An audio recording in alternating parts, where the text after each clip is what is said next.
So y'all know the ultimate Chimera, right? It's big, scary, and pink!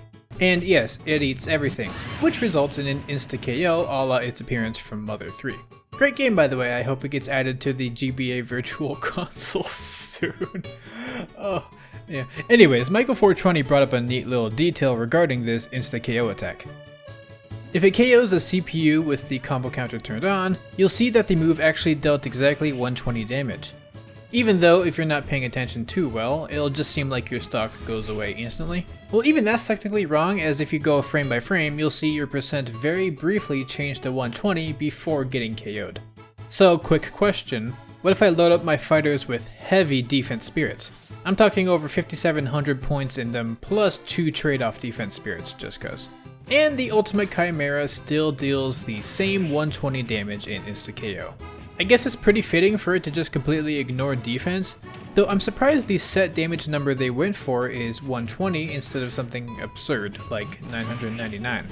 Next, want to hear a super niche glitch in the game? You know how when you hit someone with Mario's cape, they take a little bit of knockback?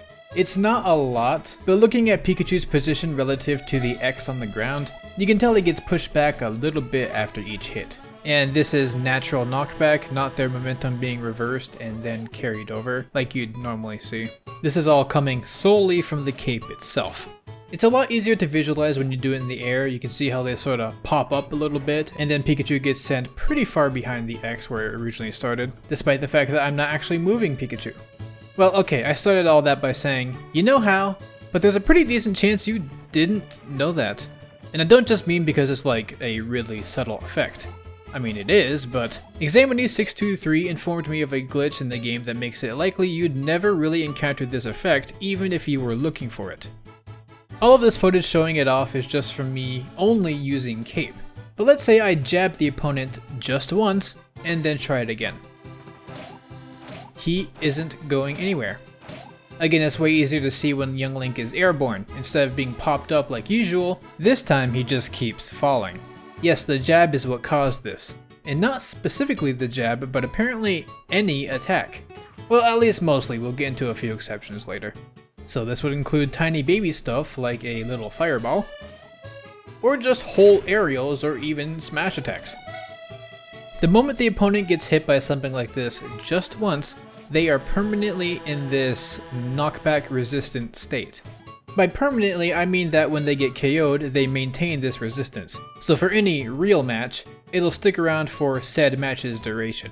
It does go away here in training mode when you reset, but that's about it. Considering that most people use attacks in a match, especially before they use cape, it's pretty likely that you've never really been in a position to see the cape deal knockback like this. At the very least for this game. I'm pretty sure this glitch was not present in past games at all. So, to list off a few exceptions. Things like wind boxes, so Mario's Flood, obviously don't trigger this. And of course, neither does Mario's cape in and of itself. And taking gradual damage like from Ashley won't cause it. Nor if you get buried. That is, buried without being like directly hit.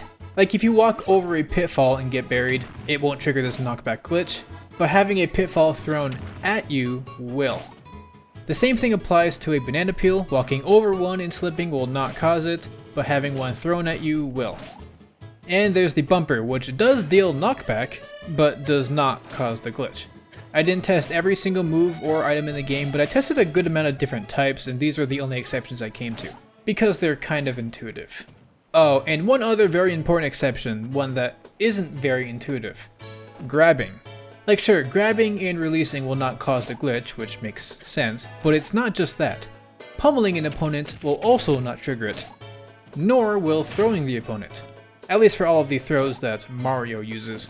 This one was most weird to me because I don't see why they wouldn't. Pummeling induces hit lag, throwing induces hit stun, yet neither of them trigger the glitch. I have to imagine that there's something very unique about grabs in relation to this. Maybe it has something to do with the mechanic where when you grab someone and then release them, they can't be grabbed again after a certain while. Though for a command grab like Nosferatu, which fun fact by the way, does not have this grab cooldown, it still doesn't remove the knockback like almost every other type of attack. So I don't know, I guess grabs in general are just kind of weird. But regardless, because of this I can't really make any overarching claims that either hit stun or hit lag are what causes this, but for the most part a majority of attacks will. For a few other clarifications, simply doing an attack isn't what causes this glitch. So if I hit this Ness, it's not like the cape knockback is universally removed. It's only for those who have gotten hit. And no, hitting Mario himself does not remove the knockback from his own cape. It's whoever the cape is hitting. And it doesn't matter who hit the person, just as long as they got hit. Which we can tell if Toon Link just blows himself up with his own bomb. Though in testing this, I found that the explosion from the blast box didn't trigger this glitch for some reason, even though all those other self-afflicting explosions do. And this is regardless of who set off the blast box, it just doesn't cause the glitch. Though throwing the box itself does, so I don't know, it's just pretty weird. This whole thing is weird, honestly. And not just weird, but incredibly niche, since it's not like the normal knockback is very, noticeable. And remember that this knockback doesn't scale with damage, so the effect is the same no matter the percent. Oh, and obviously this is the same case for the other two moves that function like Mario's cape, those being Dr. Mario, and Mii Sword Fighter's Reversal Slash. As far as I could tell, everything I went over before applies to these moves as well, and the normal knockback was also the same, so as far as I can tell there's virtually no difference between these characters. So considering there's probably no combos or noticeable scenarios where having cape deal isolated knockback is important, that's just a random fact. Next, B on Twitter has been posting a lot of very funny and interesting clips and facts regarding Robin. And I felt like it could be fun to go over a few of them here. I won't go over everything that was noteworthy, of course. This is a pretty big thread that is still growing, so I'll just put a link to it down in the description. Definitely check it out after this video. First, they mentioned that this animation of Robin refreshing their tome or sword usually gets beaten out by a lot of other animations. So shielding, or just moving will interrupt it, etc. However, apparently one thing that doesn't have priority over this animation is gravity.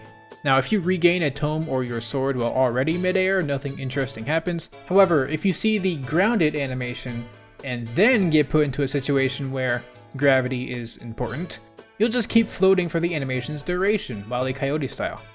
I found that it did sort of vary depending on which wind box you use, like using Mario's Flood will send you soaring into the air, but most of them just have you slide along the ground like this. And remember that wind boxes can scale with your percent, so at higher percents. For more wacky tome stuff, you know how Kirby's copy ability for Robin is just Robin's neutral special, which includes most of the mechanics with the charge and the durability.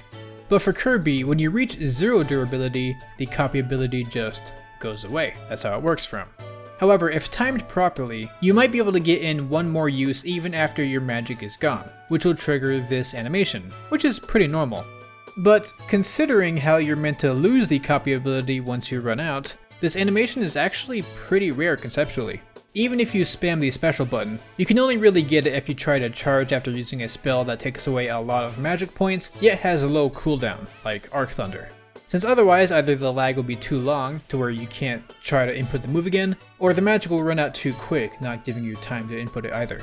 Given all of these things, it's pretty likely that the developers never really intended you to see this animation on Kirby, and because of that, there's a funny little oversight that accompanies it. You see anything wrong here? Yeah, Kirby's holding the Nosferatu tome. Let me just advance a frame real quick. There we go, back to the Thunder tome. Wait, next frame is the Arcfire tome. And now Elwind? Yeah, the game doesn't actually know what tome Kirby's supposed to have in this failed spellcasting animation, because technically his copy ability should be gone right now. So the tome that he holds cycles through every single type of tome each frame. It's a bit hard to see in real time, especially given how quick the animation goes by, but luckily we have the power of pausing on our side. And yeah, now you can tell all your friends about this and look like the coolest and smartest person ever. And lastly for Robin's little section, B went over how, normally, when a character undergoes an effect that covers their model, like say the metal box, that effect will also cover that character's weapon. Which makes perfect sense since that weapon is sorta a part of that character. But for Robin, you notice that neither the Levin sword nor any of the tomes will be covered. And all of this indeed is true for the ink effect as well. I think the obvious conclusion is just that it's because they're items, which can run out and thus go away. Which implies that even while they're being held and used by Robin in their normal form, the game still considers them items. This is backed up by considering how the bronze sword does undergo these coverage effects like normal, and that's the only weapon they have that can't lose durability, and thus has no reason to be considered an item. Not to mention that this is how other items work for other characters, regardless of when you pick them up. They just won't get covered by whatever effect. This is interesting in and of itself, but it did make me wonder something. How does this work in relation to the item limit setup, which I made a video about a while ago? You should go watch that if you didn't before. I'll link it in the iCard and description and whatnot. But just as a quick summary, by using this setup with Sheik, you can make the grenades stay there forever, and thus hoard up the slots for currently active items. Essentially, this lets you reach the item cap, which happens when you reach 64 grenades, so 64 is the item cap. Now, if Robin's Levin sword and tomes are all considered items, then what happens in this scenario? And as it turns out, you're still able to reach the usual item limit of 64, with 64 grenades thrown, which I guess would imply that these sword and tomes aren't the exact same as normal items, despite acting similarly. Though once you use up one's durability, it'll go away but just not drop anything. So no game crashes or anything big, which is a bit of a shame because I love seeing game crashes, but oh well. And you know what? While I'm here, I might as well spend the rest of the video covering some other interesting things regarding this item cap setup, because there's actually a lot of things that I didn't touch up on before that I think you guys would be interested in seeing. First, I had a lot of people ask, and yes, when you use Snake's taunt, the box is not there, so you just see this. This is actually a pretty good way to visualize how each directional taunt is actually slightly different. Not in function, as far as I can tell, but the animation of how Snake puts the box over him is slightly different per direction, which is really something. Next, for Steve, while most of his features seem to work fine while at the item cap, such as his mining and crafting abilities and his minecart, a pretty big one is now broken, that being building. Doesn't work at all. This looks similar to when you normally can't place a block in an area where blocks are unplaceable. You can just spam the hell out of it and nothing happens. And while that's still true if you try to place in an unplaceable area while at the item limit, if you do it somewhere else, you'll notice that Steve's resources now actually get depleted, even though they're not actually being used. And I mean, talk about a scam. Though, honestly, Steve probably deserves it. Oh, and his TNT doesn't work either. So I guess that's an item too, even though the minecart and other things similar aren't. Though this time the failed item placement doesn't waste up his resources, so I guess he learned his lesson on that front. Next, you know how normally when you get a smash ball, there's a chance that when you attack the person with it, they can drop it? Well, when the smash ball is present, it's an item, and thus adds to the item limit. So if it spawns when we're at 63 items, it becomes the 64th one and no other items work. And yet when you get the smash ball, the item count drops again, and you can use one more item. So what happens when you get the smash ball, go to the item limit, and try to knock that final smash out? And the answer is, surprisingly, nothing. When the smash ball gets quote-unquote knocked out, it just disappears and that's it. Nothing crazy. Speaking of final smashes though, I did get a lot of people asking about peaches. And, you know, daisies. Before I get into that, yes, using down special will not give you anything. And I tried for a long time just to see if anything unique happens when you get the low odds chance of a Bob-omb or a Mr. Saturn, and nothing changed, so I guess that's just that. But what about that final smash, which spawns 3 large peaches, which are food items? Well, using the final smash at the item cap will still work just fine. All of the peaches spawn just nicely. But wait, where'd the grenades go? Oh hell, they just got completely despawned, didn't they? I tried this with 62 grenades stored, same thing happened, and even with just 10, same thing. I guess that's just a mechanic that I never really registered as existing before, but for Peach and Daisy's final smash, if there are any items on the screen when it's used, those items get removed. It doesn't matter where they are in relation to Peach or Daisy, they're gone. So I guess that is one way to avoid any weirdness. Speaking of weirdness, there's one last thing I wanted to go over, which was shown to me by Parade Dyna. That has to do with Yoshi. It might not be what you think either. It's the egg lay. When you're at the item limit and use the move, when the character breaks out, the egg is still there with them, and it sticks around even when you lose your stock. And it looks like it stacks. It's hard to tell if all of them really stack, or if at some point the new egg replaces an old one or whatever. Though I will say I do think they're all stacking. Luckily, egg lay always does 7%, so I can easily count how many times I used it here. At 350%, that would be 50 uses of egg lay. And things seem just as chaotic as normal. But at 357%, that would have been my 51st egg lay, and at this one, I feel like I can only see one egg here.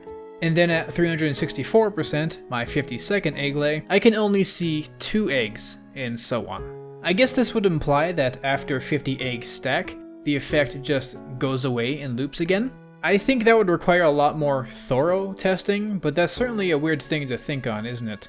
Oh, and if you have these effects on you and then get rid of most of the grenades, they won't go away instantly, but the next time you get egg laid, they will. This one opens up a pretty big can of worms when it comes to this whole setup though, because I don't think egg lay makes any items, does it?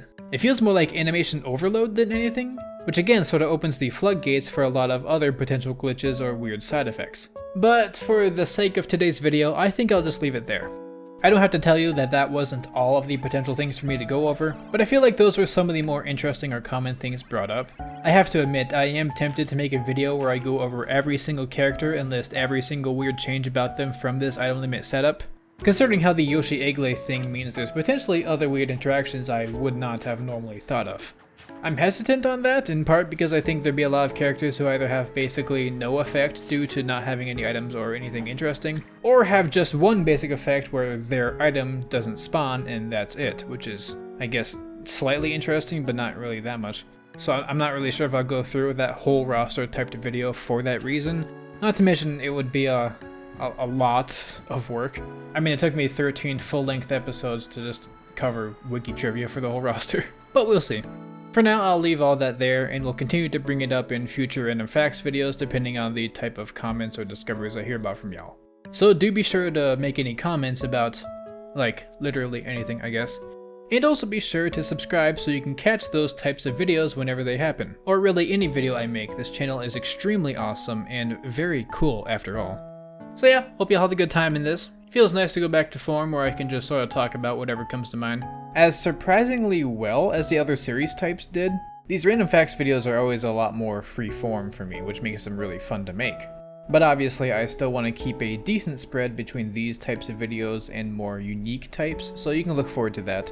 And if you have any ideas or suggestions, please leave them down below. I do read the comments and I would love to hear your ideas. Alright, enough rambling, that's all. Oh, not before I thank my gorgeous patrons, Raighne, Skully, Sylvan700, Burbo, SickanDaDank, and everyone else for their support. Stay casual, and I'll see y'all later.